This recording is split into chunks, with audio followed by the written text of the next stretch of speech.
Assalamualaikum warahmatullahi wabarakatuh. Selamat pagi, siang, sore, dan malam.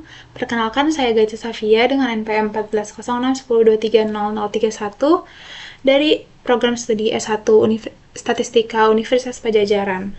Pada video kali ini, saya akan memaparkan hasil analisis epidemiologi kasus tuberkulosis di Indonesia pada tahun 2024. Analisis ini dilakukan untuk mengkaji variasi beban TBC antar provinsi serta faktor-faktor yang berasosiasi dengan jumlah kasus, menggunakan pendekatan regresi binomial dan didukung oleh dashboard interaktif sebagai media visualisasinya. Masuk ke pendahuluan, TBC ini masih menjadi salah satu penyakit infeksi dengan angka kematian tertinggi di dunia, dengan 10,8 juta kasus baru secara global pada tahun 2023. Indonesia sendiri menempati peringkat kedua jumlah kasus TBC tertinggi di dunia, sehingga TBC ini masih menjadi masalah kesehatan yang serius di Indonesia. Tingginya TBC ini tidak hanya dipengaruhi oleh faktor medis, tetapi juga ada faktor perilaku, sosial, ekonomi, dan di lingkungan. Perilaku merokok, kemiskinan, keterbatasan sanitasi, kepadatan penduduk, dan kualitas udara yang buruk, dan yang nantinya bakal dibahas di video ini, berperan dalam meningkatkan risiko penularan TBC. Distribusi kasus TBC antar provinsi Indonesia ini bersifat heterogen, sehingga diperlukan analisis kuantitatif yang tepat untuk mengkaji faktor-faktor yang mempengaruhinya. Untuk rumusan masalahnya sendiri, yang pertama itu ada bagaimana distribusi dan heterogenitas jumlah kasus tuberkulosis antar provinsi Indonesia pada tahun 2024. Yang kedua, apakah faktor perilaku merokok pada penduduk usia produktif berpengaruh terhadap jumlah kasus TBC Indonesia? Bagaimana pengaruh faktor sosial ekonomi, khususnya persentase penduduk miskin terhadap jumlah kasus TBC? Apakah faktor lingkungan meliputi akses sanitasi layak, kepadatan penduduk, dan indeks kualitas udara berasosiasi dengan jumlah kasus TBC? Dan yang terakhir itu ada faktor apa saja yang secara signifikan mempengaruhi jumlah kasus TBC di Indonesia berdasarkan hasil dari regresi binomial negatif. Selanjutnya, untuk memahami tuberkulosis secara lebih komprehensif, analisis ini tidak hanya melihat TBC sebagai masalah medis, tetapi juga menggunakan kerangka dari epidemiologi, yaitu ada agent, host, dan environment. Agent di sini adalah penyebab tuberkulosis, yaitu bakteri Mycobacterium tuberculosis, bakteri aerob berbentuk basil yang menyerang terutama paru-paru, namun dapat menginfeksi organ lain juga. Untuk hostnya sendiri di sini adalah manusia yang terpapar bakteri Mycobacterium tuberculosis. Kerentanan host ini terhadap infeksi TBC dipengaruhi juga oleh faktor individu dan faktor sosial ekonomi. Selanjutnya itu ada environment. Environment ini mencakup kondisi lingkungan fisik dan sosial yang mempengaruhi peluang penularan TBC.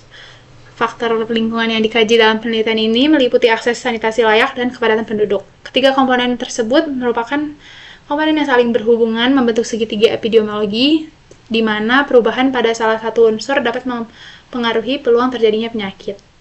Selanjutnya masuk ke metodologi penelitian. Di sini ada variabel penelitian yang digunakan.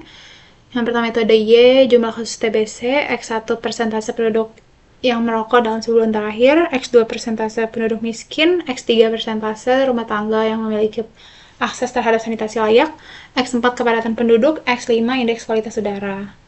Dan di sini ada variabel tambahan pendukung untuk mengukur ukuran frekuensi ke depannya, yaitu populasi. Di mana variabel yang barusan dibahas itu untuk sumber datanya itu yang variabel independen selain indeks kualitas udara itu didapatkan dari BPS.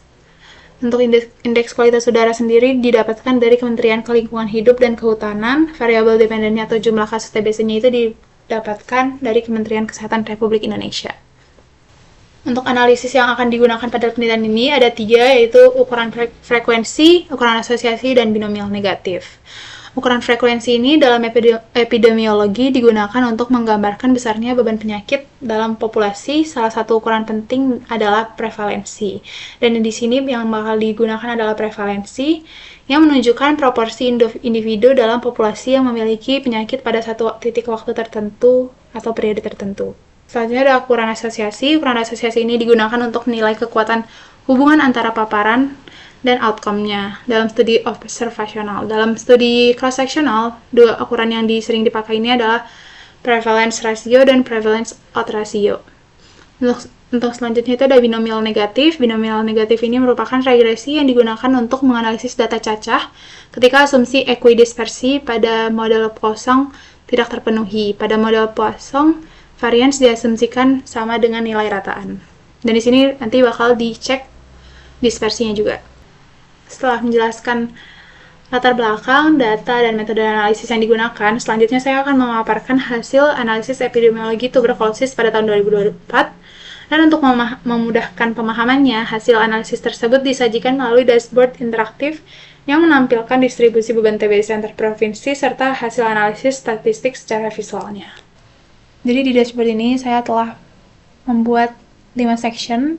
Yang pertama ada home atau overview dari penelitian ini, ada peta sebaran, ukuran epidemiologi, modeling menggunakan regresi binomial negatif, dan about this research.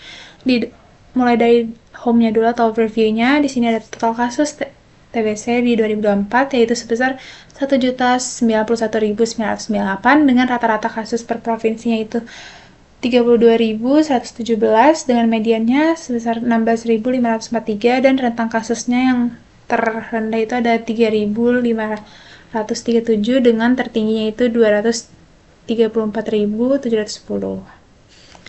Di sini juga ada top 10 provinsi dengan kasus TBC tertinggi. Di sini dengan Jawa Barat sebesar 234.710 dan untuk yang tertinggi terakhir itu adalah Bangka Belitung. Selanjutnya masuk ke ukuran epidemiologi. Di sini disajikan prevalensi rasio, dan prevalence odd rasio. Untuk prevalensinya sendiri di sini itu disajikan dalam bentuk per 100.000 penduduk.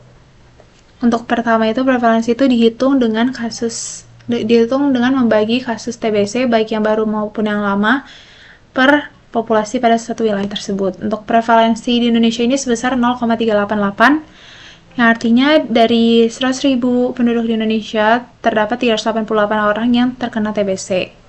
Dengan prevalensi tertingginya itu ada di daerah istimewa Yogyakarta dengan terdapat 2.865 orang terkena TBC dari 100.000 penduduk. Dan terendahnya itu ada di Jawa Tengah dengan 21 orang. Di sini juga disediakan top 10 prevalensi tertinggi kasus TBC di Indonesia. Yang pertama itu di Yogyakarta. Di sini juga ada yang dari yang paling kecil prevalensinya itu Bali. Dan di sini juga ada untuk semua provinsi yang termasuk observasi. Di sini juga disediakan bar chart top 10 prevalensi tertinggi. Selanjutnya masuk ke ukuran asosiasi. Di sini tuh yang digunakan adalah prevalence ratio dan prevalence odd ratio dengan variabel paparannya itu kepadatan penduduk. Kepadatan penduduknya ini dibagi kepada dua kategori. Yang pertama itu yang high dan low. Di mana pembagiannya itu berdasarkan mediannya, yaitu 103,5 jiwa per kilometer persegi.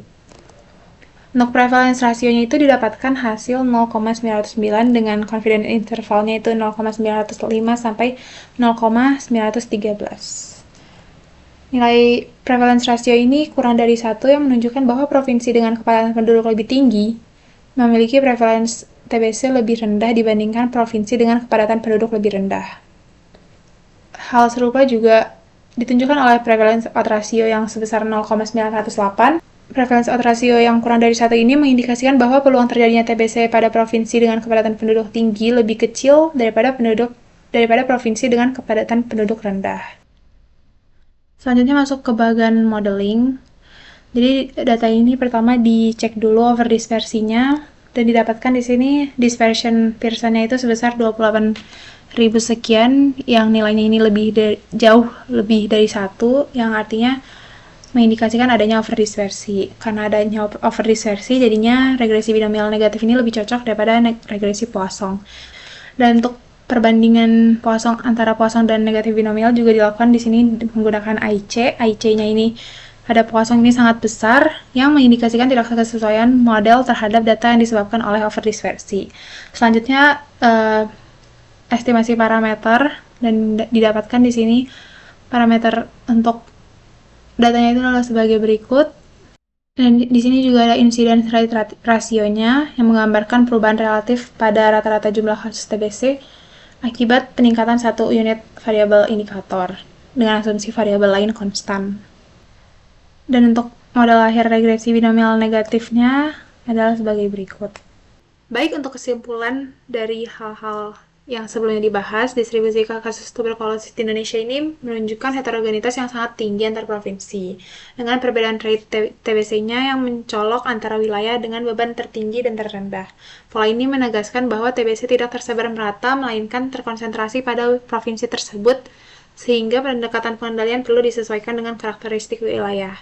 Faktor perilaku merokok pada penduduk usia 15-24 tahun menunjukkan kecenderungan meningkatkan jumlah kasus TBC, namun pengaruhnya tidak signifikan secara statistik pada tingkat provinsi. Faktor sosial ekonomi yang direpresentasikan pada presentase penduduk miskin juga menunjukkan arah hubungan negatif terhadap jumlah kasus TBC, tetapi belum memberikan pengaruh yang signifikan pada model. Faktor lingkungan menunjukkan hasil yang beragam. Akses sanitasi layak dan kepadatan penduduk tidak berasosiasi signifikan dengan jumlah kasus TBC pada tingkat provinsi, sementara indeks kualitas udara merupakan satu-satunya faktor yang berpengaruh signifikan. Peningkatan kualitas udara berasosiasi dengan penurunan rata-rata jumlah kasus TBC, sehingga faktor lingkungan muncul sebagai determinan utama dalam variasi beban TBC antar provinsi berdasarkan hasil regresi binomial negatif. Sebagai penutup, perlu saya sampaikan bahwa analisis dan dashboard yang dipaparkan dalam video ini merupakan bagian dari proses pembelajaran di program studi S1 Statistika Fakultas Matematika dan Ilmu Pengetahuan Alam Universitas Padjadjaran. Melalui program studi Statistika Unpad, mahasiswa dibekali kemampuan analisis data, pemodelan statistika, serta pemanfaatan teknologi analitik untuk menjawab permasalahan nyata di berbagai bidang termasuk kesehatan masyarakat. Segitu saja yang dapat saya sampaikan dalam pemaparan kali ini. Terima kasih atas waktunya.